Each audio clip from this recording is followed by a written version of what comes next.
Movies that have resonated, like I was saying before, but this is the one for you. Once you say that, really, when people come up on the street, especially if they look kind of scary, this is the one, isn't it? You know, this is an amazing movie. You know, I really don't, I can't analyze why it's resonated for 40 years. Except, of course, that it was written by one of the great writers in Anthony Burgess. And he always gets forgotten in the shuffle here, but Burgess's book is a masterpiece alone.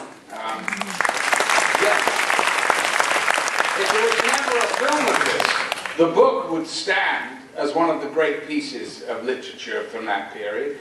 And then, of course, on top of that, you had Stanley Kubrick, who cast an unknown actor, pretty much, and took a risk, but you know, he saw me in a movie called If, which was a great film, and so I got a call, would I go and meet with, I just heard Stanley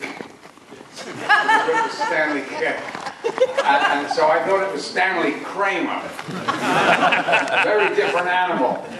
Good director, but so Stanley Kubrick, you know, he was literally the John Ford and the Steven Spielberg rolled into one. He'd done Paths of Glory, Spartacus, Lolita, Dr. Strangelove, 2001, Clockwork Orange. So there were not only artistic triumphs, but also made money, which of course is much more important than Hollywood, as we all know.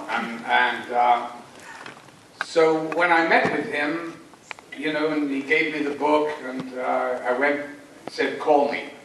That was it. It was like, we just had a meeting for 45 minutes or something, and it was small talk, and he had his daughters there, and the dogs, and the whole thing. By the way, the dogs were never house-trained. I got dog shit on my shoes so many times, walking into his study or living room. It was unbelievable. Stanley, Jesus. Anyway, that's a by and by. Probably won't be in the biography.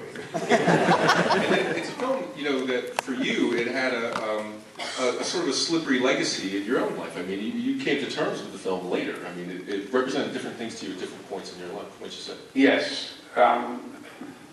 You know, well, you've seen the film, you know that